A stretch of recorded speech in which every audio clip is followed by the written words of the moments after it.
مولانا کھائیں گے تو یہ پھنسیں گے، آپ تو نکل گئے نا، آپ نکل گئے.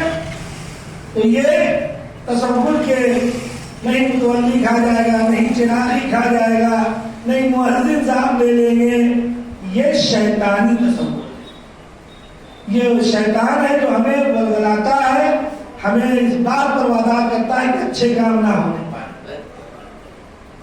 ورنہ الاعمال بالنیات وبالاخلاص سے یکون الخلاص.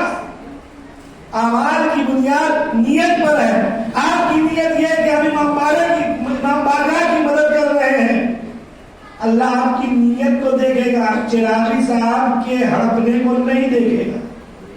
اس کے لیے آپ کی نیت کے حساب سے آپ کو ثواب دے گا،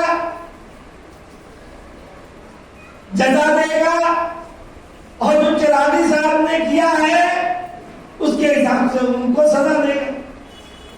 تو ہم تو کم سے کم سزا سے بچے رہے. اور ایک سب سے بہترین ثواب جاریہ جو ہے وہ کیا ہے؟ سب سے بہترین ثواب جاریہ یہ ہے کہ آپ دینی، بلکہ اس وقت تو ساری آپ جو ہے وہ بچے کہ جو اخراجات کے زیادہ ہونے کے سبب ماں باپ پڑھا نہیں سکتے، ان کی پڑھائی کا خرچہ نہیں ہے. اور یہ ایسا صدقہ جاریہ ہے کہ جس کو آپ نے دیا ہے وہ بھی مر جائے تب بھی آپ کو ثواب پہنچتا ہے. جس کو آپ نے پڑھائی کا پیسہ دیا ہے وہ مر جائے تب بھی وجہ کیا میں بتاؤں. جس سے یہ پڑھ رہا ہے، آپ نے پیسہ دیا، کسی استاد سے پڑھ رہا ہے نا. اب یہ جو استاد سے پڑھ رہا ہے اسے یہ پیسہ مل رہا ہے، ملا کہ نہیں ملا؟ تو یہ استاد جو اچھے کام کر رہا ہے اس کا ثواب بھی ملے گا جو اوپر کی طرف جا رہا ہو. اب اس استاد نے جس سے پڑھا ہوگا اس کا بھی ثواب اسے ملے گا. اس استاد کے استاد نے جس سے پڑھا ہوگا اس کا بھی اس کا ثواب ملے گا. اس استاد کے استاد نے جس سے پڑھا ہوگا اس کا بھی ثواب ملے گا. عجب عذاب ہے، آسمان سے لے کر زمین تک، زمین سے لے کر آسمان تک ایک ثواب کی قطار ہے اور ہم اس سے کترا رہے ہیں. محمد صلی علی محمد و آل محمد. بہت اہم چیز ہے. اچھا یہ اوپر والا ہو گیا. نیچے والا اس نے استاد سے پڑھا، آپ اگر پیسہ دے دیتے استاد پڑھاتے نہیں. استاد کو پیسہ ملا، استاد نے پڑھایا. اب استاد کے اوپر والا تو چھوڑ دیے، استادوں کا آپ شاگردوں کا مطلب یہ شاگرد اس نے دوسرے کو پڑھایا، اس نے تیسرے کو پڑھایا، اس نے چوتھے کو پڑھایا، اس نے پانچویں کو پڑھایا، اس نے چھٹے کو پڑھایا. اب یہ وہ سلسلہ ہے کہ جب تک یہ سلسلہ علم جاری رہے گا، جب تک ثواب جاری رہے گا، اور یہ سلسلہ علم ختم نہیں ہو سکتا یہاں تک کہ دنیا ختم ہو جائے. ختم نہیں ہو سکتا.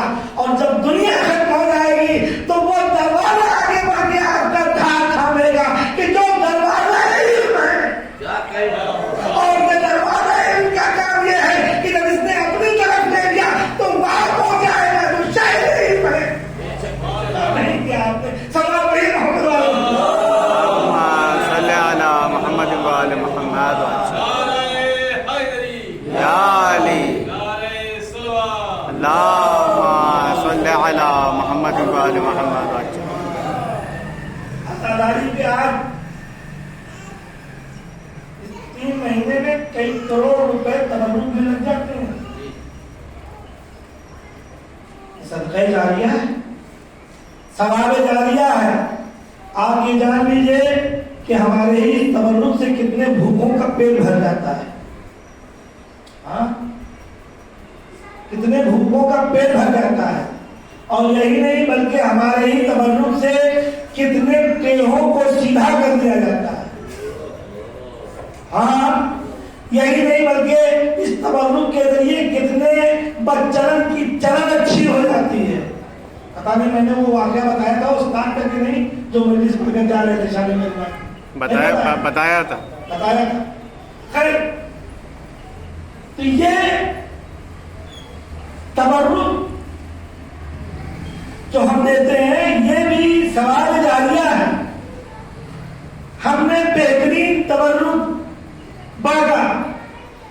اس بہترین تبرک کو جو فرش عزائے امام حسین سے ملا کسی خاتون نے کھایا, اس خاتون کے کھانے سے اس خاتون کے لیے پروردگار عالم نے اس کے بچے کی غذا کو اس کے سینوں میں مہیا کیا. اس تبرک کے ذریعے مہیا غذا کو کسی بچے نے نوش کیا کہہ لیجیے. اب آئیے, اب یہ بچہ جو پروان چڑھ رہا ہے تو اب جب یہ یا حسین کہے گا تب اسے ثواب ملے گا جس نے تبرک کو بانٹا تھا. غور کریے یہ بچہ بڑا ہوگا, اس کی شادی ہوگی, اس کے بچے پیدا ہوں گے, اس کی شادی ہوگی, اس کے بچے ہوں گے. پتا چلا تبرک آج آپ نے بانٹا ہے, قیامت تک آنے والی نسلوں کا یا حسین کہنے کا ثواب آپ تک پہنچ رہا ہے. ایک سوال کون سا صلی علی محمد و آل محمد. ہم ثواب جاریہ تو سمجھیں غریبوں کی مدد, ناتوانوں کی مدد. گرتے ہوئے کو سنبھالیے تو اللہ آپ کو کبھی گرنے نہیں دے گا. بھوکوں کو کھانا کھلائیے تو اللہ آپ کو کبھی بھوکا نہیں رکھے گا.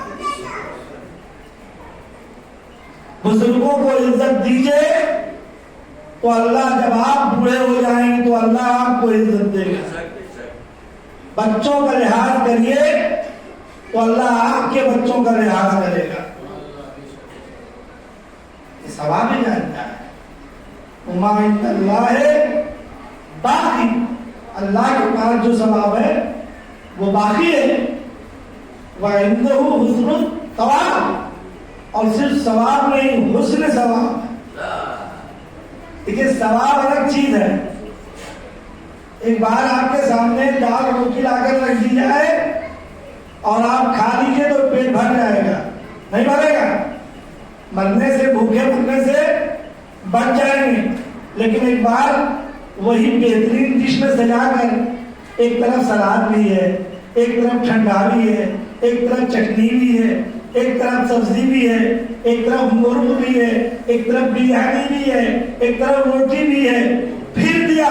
کہا دونوں میں فرق یہ ہے کہ اس میں پیٹ بھرا تھا, ہے نا, اس میں پیٹ بھرا تھا, پیٹ بھر گیا ٹھیک ہے, لیکن پیٹ بھرنے کے بعد عزت نہیں ملی. بات کریے گا, عزت نہیں ملی. اللہ یہ کہہ رہا ہے تم جیسے بھی ہو, اگر تم صرف اتنا کرو گے کہ کسی کا پیٹ بھر دو گے تو تم نے تو اسے عزت نہیں دی تھی, پیٹ بھرا تھا. میں تمہیں حسن ثواب دوں گا, ایسا ثواب دوں گا کہ صرف تمہارا پیٹ نہیں بھرے گا, زمانے میں بھی اجاگر ہو جاؤ گے.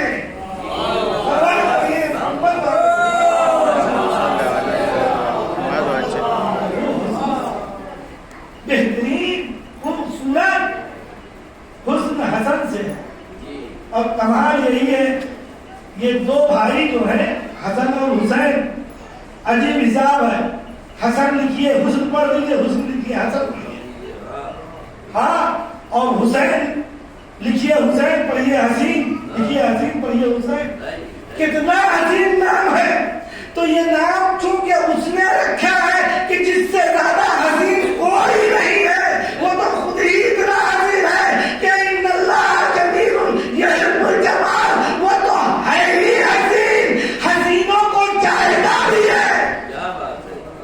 حسین بن کے تو دکھائیے, حسین بن کے تو دکھائیے. اب حسن کنترولہ رہنے والوں کے لیے اللہ کہتا ہے ایسا مت کرو. اب ایسا تولا والی یہ جو لوگ تیلیوں کو چڑھائے رہتے ہیں, ہم کو ایسے لگتا ہے کہ جب یہ بھی ابھی کھائے جائیں گے, اللہ کہتا ہے ایسے مت رہو, حسین بنو, ہاتھ شن بات شن, مسکراتے ہوئے ملو.